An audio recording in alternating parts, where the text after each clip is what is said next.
Good morning, everyone. Welcome to the Revolution 250 podcast. I am Bob Allison, the chair of the Revolution 250 Advisory Group, and Revolution 250 is a consortium of 70 plus organizations devoted to commemorating and remembering the story of the American Revolution in Massachusetts and beyond. And I'm really pleased that this morning, Jonathan Lane, who is the Revolution 250 administrator, is with us. And we are going to talk a bit about Patriots Day. So, Jonathan, thanks for joining us today. Well, thanks, Bob. Thanks for having us. So we had a lot of great events over the weekend for Patriots Day. It was a beautiful weekend, and I know people are really itching to get out in the world these days. And it's unfortunate that many of the programs are still being virtually held. But I will say that if there's one thing that this COVID pandemic has done, it has really released the creativity of so many in the public history field. It really has. And I know Minutemen National Park, one of our partners, did a really fascinating series of video clips showing moment by moment what was happening. Right. So actually, it was a coalition of organizations that calling themselves the April 19th Coalition. It's Minuteman National Historic Park, of course, led it, and their friends group, as well as the historical societies of Lexington, Concord, and Lincoln, and the Lexington Media Network, as well as Freedom's Way, National Heritage, and the celebration committees of both Lexington and Concord. And they all really pitched in and worked together to help promote a series of programs, one of which is a video series that was called Voices of 1775, where reenactors portraying specific individuals read the actual accounts of their experiences on that date. Followed by, there was a series of videos that were produced to give you insights into the experiences of various groups of people. So an experience of the Minutemen, an experience of the British Light Infantry, and so on and so forth. And then, of course, there is the Revolution in Real Time. And that was a series of social media posts on Facebook and Twitter and Instagram, looking at minute by minute the whole story of April 19th. So we really went from Boston, learning about the British expedition out to Lexington and Concord, through the events of April 19, and then the British retreat back to Charlestown. It really was very well done and really extraordinary work, as was April 19, 1775. Lots of different groups coming together for this common objective. And that was really a remarkable thing, hearing these different voices from these different communities. And we know typically a community will have its commemoration, and meanwhile the next community is having its commemoration, and the twain never meet. But in this case, they really did. It was a spectacular effort by this coalition, the April 19th Coalition, that really pulled this off. And we're hoping in years to come we can build on this and have more communities participating.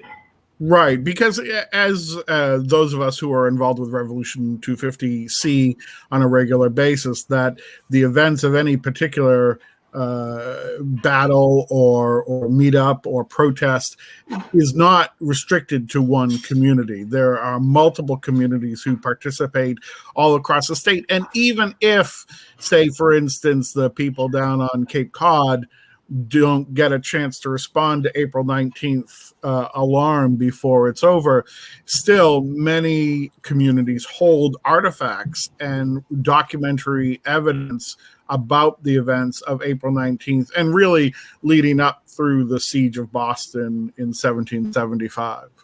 Right, because we hear about people all over leaving their plow when they hear about what's happening in Lexington and Concord. And we know the militia in Concord, it was the Acton militia and the Bedford militia who were the responders there on the outside of town. So it really is communities coming together in April of 1775 as part of this whole effort. And we were just talking before about other states are adopting Patriots Day as a holiday. You know, Massachusetts and Maine, and then Connecticut it's a holiday. And then in Wisconsin, there are special things teachers are supposed to do. It's not a holiday, but it is marked. And North Dakota in 2019 created it as a holiday. And there are efforts underway in Florida to make it a holiday. So now we can say 5 states and counting mark Patriots Day, the 19th of April or the third Monday in April, as a holiday. Yeah, I really think it's interesting. I attended in person yesterday an event in New Marlborough, Massachusetts. And for those who may not be familiar with the geography of Massachusetts, New Marlborough is a community made up of about 5 villages in south central Berkshire County. And they had erected a monument to the patriots who served in the American Revolution from those 5 villages in that town of New Marlborough, and it's 221 individuals. And in my conversations with the people in the town yesterday, they fully recognized that for a lot of those people, it's not just about the men who come to serve. And obviously in the Siege of Boston, there's tens of thousands of men who are serving during the siege, but it's also about the families they left behind who had to support not only their communities and keep the farms going or businesses going or whatever their trades were, but also supported the men in the field with uniforms and foodstuffs and munitions of war. You hear stories all the time of women rolling cartridges both for cannon and muskets. So there is a renewed interest in looking at the whole community and its role in the lead up to the American Revolution and the cause of independence. Right. And you were saying that the effort to put up the marker in New Marlborough came from one guy who was interested in his own ancestors' role. Yeah, he's from California, and he became interested in genealogy and found this ancestor from Massachusetts in New Marlborough, which he admits he had never heard of, and started researching it and reached out. He wanted to mark his ancestor's service in some way in the town, and the town said, well, we're not really we don't necessarily have a place to mark the service of one person, one individual, but if you help us create a monument to all of the people who served, would be happy to do that. And so that's really how it got started, and involved, as the events of 1775 did, it did not involve just one man and the town. It involved a host of groups and communities and individuals who worked together to produce this monument, and really one of the few new monuments to the service of the American Revolution. Of course, the Civil War has hundreds of monuments across the state of Massachusetts. And some towns in Massachusetts, there was a real concerted effort, particularly in the early 1800s, to mark the service. But there haven't been as many lately, but there does seem to be this push now to recognize the service of those who fought for independence. That's right. And I know the Sons of the American Revolution have been very much involved in that, in getting these markers put up in different burying grounds around the Commonwealth. And again, it is a coalition effort. I think, too, Patriots Day, though, of course, it is tied to April 19th of 1775, actually, in a curious way, also has its origins in the Civil War. Lexington had been observing Lexington Day on the 19th of April. Concord had been observing Concord Day on the 19th of April.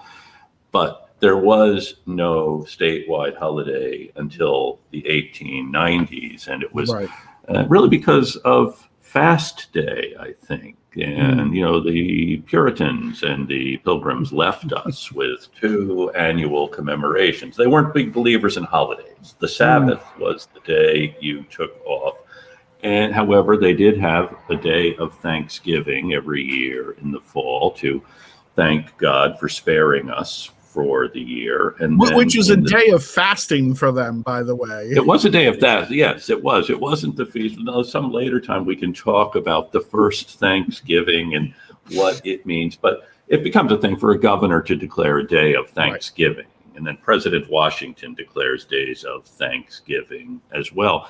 But then we also had Fast Day, typically in the spring. And this is a day of fasting, humiliation, and prayer. And when you are to do those two things and also experience the humiliation, as you're imploring God to spare us, and thinking in the 17th century, really thinking about some bad thing that was happening, so we will fast and pray and implore God's forgiveness for whatever we have done. And so governors would also declare annually a day of fasting, typically in April. And this continues into the 19th century as a holiday. Well, holiday is maybe the wrong, holy day. It's a day set aside for fasting when you go into the meeting house and pray and also fast. And during the Civil War, actually, President Lincoln, in addition to declaring what in many ways is the first national day of Thanksgiving in, I think, 1863, also declared a day of fasting in April of 1863. And Massachusetts continued to observe fast day into the late 19th century. And the thing is, Thanksgiving, as it has come to be, is a much easier sell, where we get together with friends and family and eat. The fasting's gone by the board, and typically give thanks to be together and for the harvest. We don't necessarily think of the harvest, but we think about family, friends, and so on. Fast day's a harder sell. Get people into the meeting house to pray and look at their faults. We never like to look at our faults. And by the late 19th century, when we do have very much an industrial economy, fast day has become something else. Often it is the first nice day after one of our terrible New England winters. And it's a day off. And it would be usually a Thursday, but it would be during the week. So here's a day you don't have to go to work. But people were most definitely not going into their churches or meeting houses to pray, and nor were they fasting. They were out enjoying the nice weather and doing things like biking became a fad. Albert Pope had gone to the Centennial Exposition in Philadelphia and saw a bicycle. And he thought, I can manufacture those. So he starts the Columbia Bicycle Company. And Pope was a genius at marketing bicycles. And bicycling becomes this craze in the 1880s and the 1890s. I think it was Susan B. Anthony who said the bicycle did more for the liberation of women than anything else, because women can go out riding bikes too. They don't need a horse and carriage. And it's thanks to the bikers that we have paved roads, because this is such a big deal to have nice, smooth roads. And so Fast Day became a day for these marathon bike races. I didn't mean to use the word marathon there, but long bike rides, and go out to the scenery of Lexington and Concord, where they are doing their Lexington Day, Concord Day, and ride into Boston and enjoying the nice spring weather. And so you have biking. You also had people pulling out their boats for the first time and doing boat races. And there also was a good deal of public drinking, I understand, going on. And so you have kind of two schools of thought here. One, those who wanted to observe Fast Day as it was meant to be observed said, this is scandalous. We need to get back to the original meaning of Fast Day. And that was really, I think, talk about an impossible dream to get people back to the original meaning of Fast Day.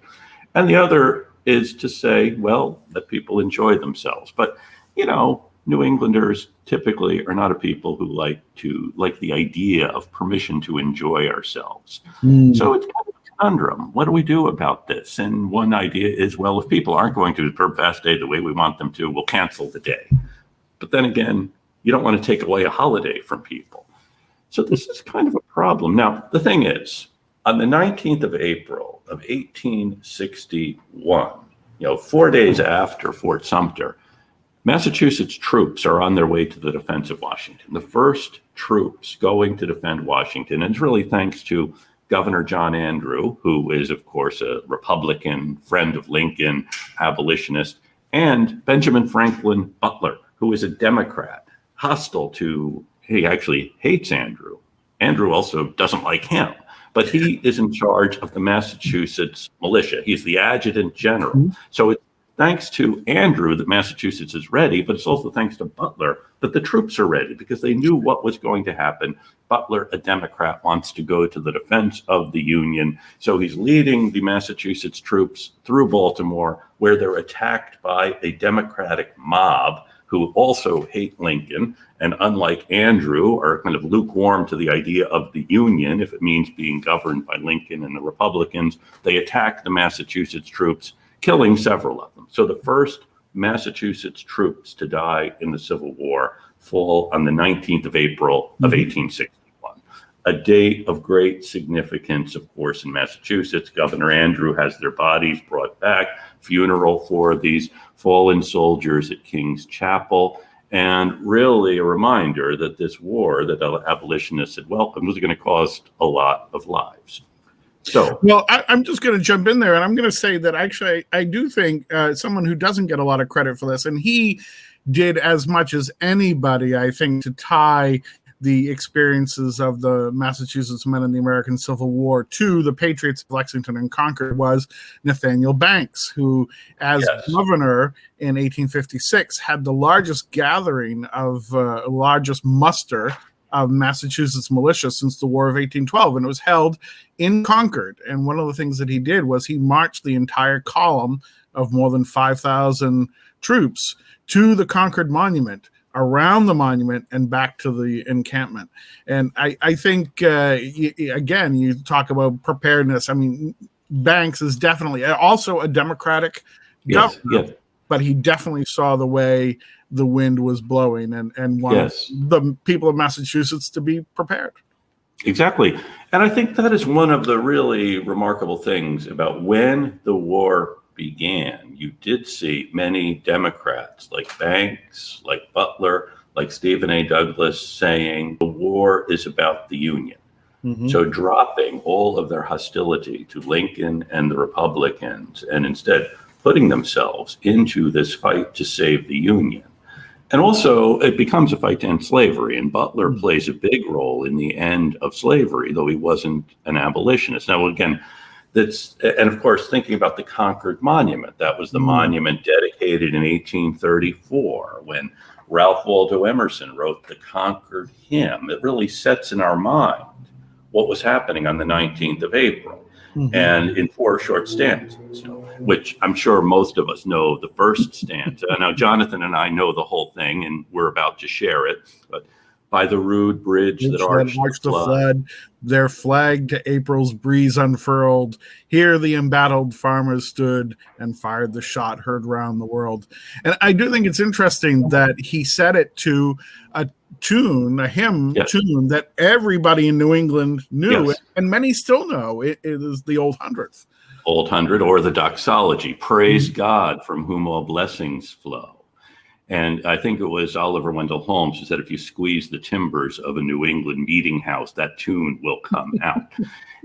And then the second verse, the foe long since in silence slept, the conqueror too in silence sleeps. And time, the ruined bridge is swept down the dark stream, which seaward creeps. So the bridge was no longer there in 1835 when they're dedicating the monument. It's been swept down that dark stream. And of course, Emerson is thinking both about the Concord River, which doesn't look like it could sweep anything. Hawthorne lived beside it for several months before he realized which way it was flowing. But it's the dark stream that sweeps everything down to that dark sea. So, and this is, again, the conqueror, the victors of the day are dead. So are the vanquished of the day, and everything has been swept away. Then by this green bank, by this soft stream, we set today a votive stone, that memory may their deed redeem when, like our sires, our sons are gone. So Emerson's father, his grandfather, who lived beside the bridge, were gone, and one day their children will be gone. But we're putting up this stone so that this deed will be remembered. And in the 1850s, it gives General Banks something to parade his men to. It becomes a focal point. And then the final verse, Spirit, who bid these heroes dare to die and leave their children free, bid time and nature gently spare the shaft we raise to them and thee. Mhm. So why were these men here? It wasn't because they were upset with British tax policies or about the intrigues of the North Ministry. It was to leave their children free, really telling us what this moment is about, which I think is what makes this day so important. Well, and I do think too that you talk about where things were going in the 1880s and 1890s when this movement for Patriots Day comes about, and those soldiers who responded, they were militia units who responded in 1861 to Lincoln's call for troops. They, after the war, set up a separate veterans organization called the Minutemen of 61, and they really identify themselves with the Minutemen of 1775, and that is, and if you look at subsequent calls for troops, World War I and World War II, again, there are these strong ties to this Minuteman, this first military response, and I think that is.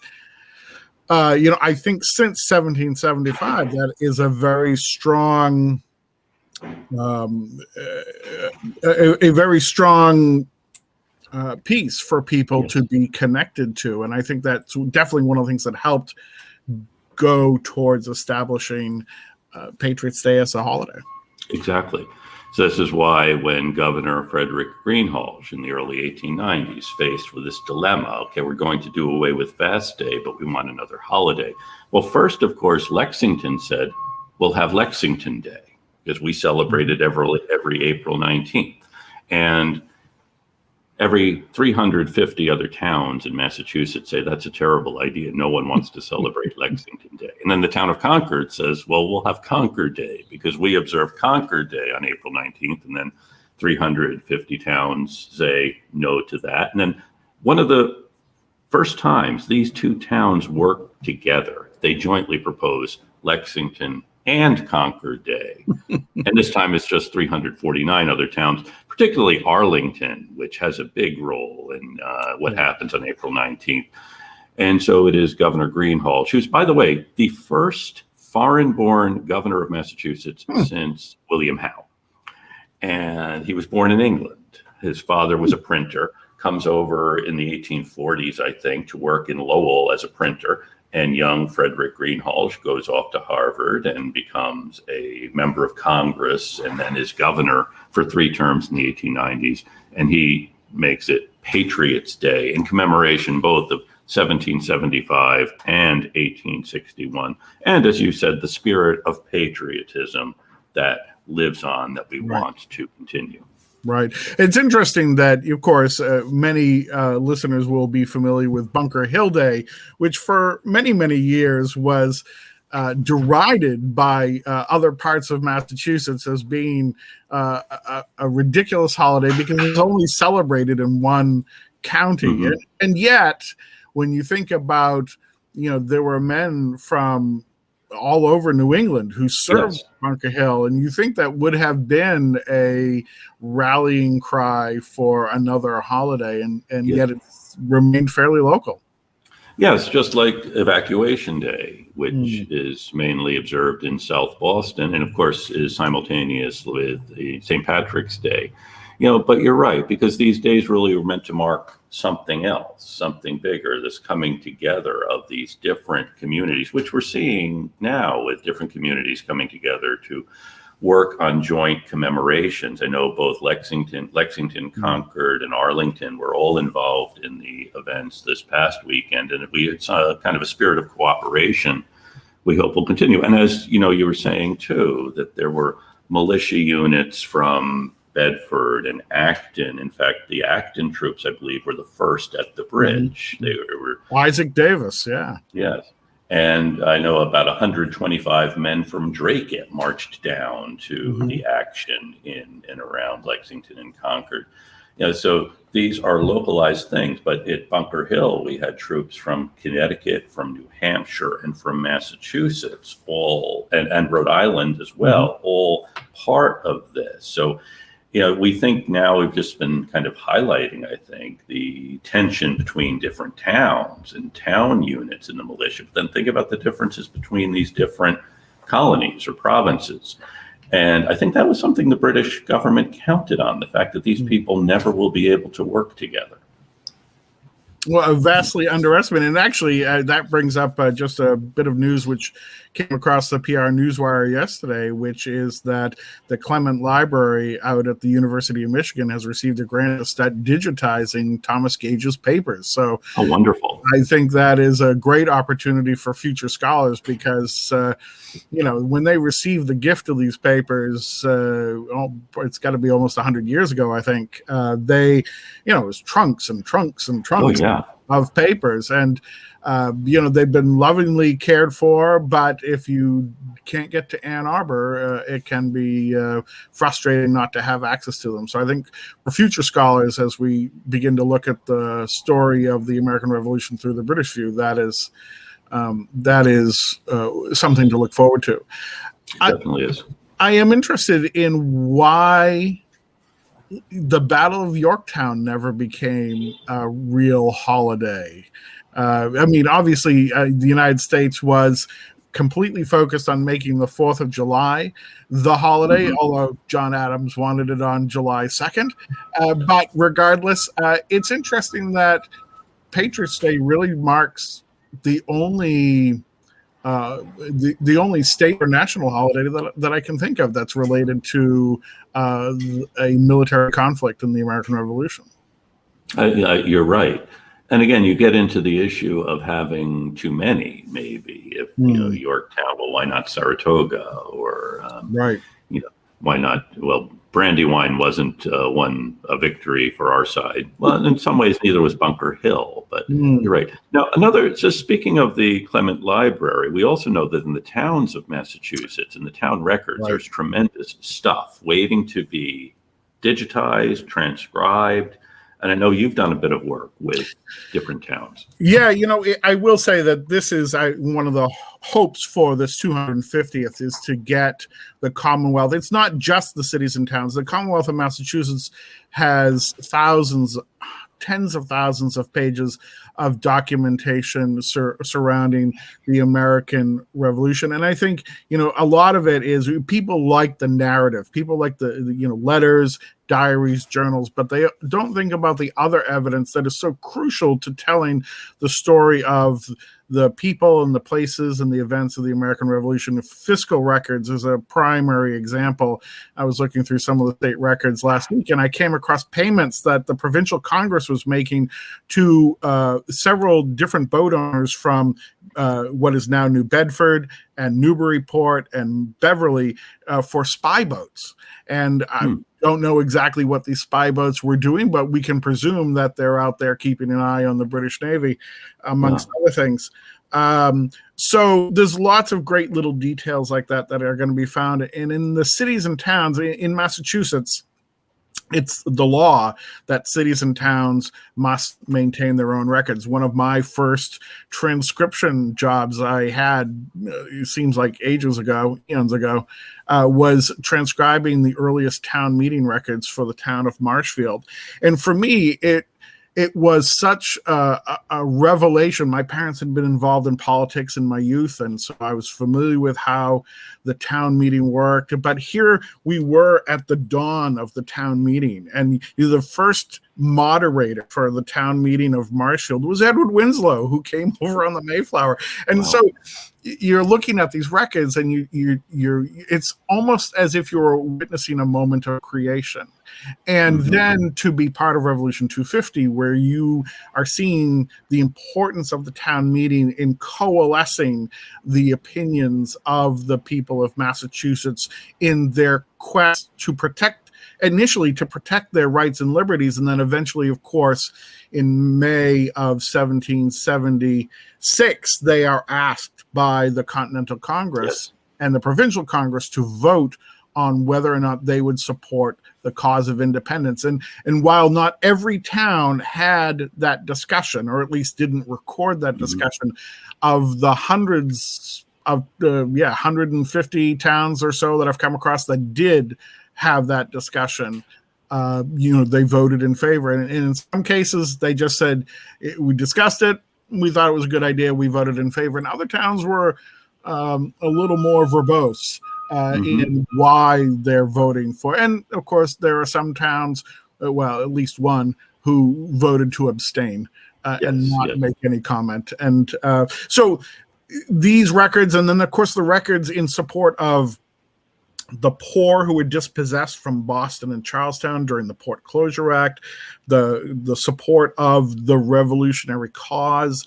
All of these records are found in the towns of Massachusetts because these towns are supporting families whose men are off fighting, or they're asked by the provincial Congress to provide uniforms and guns and materials, or everything the Army needs are coming from communities across New England and in Massachusetts in particular. And so in your town, you have these records that can help your community understand their role in the road to independence.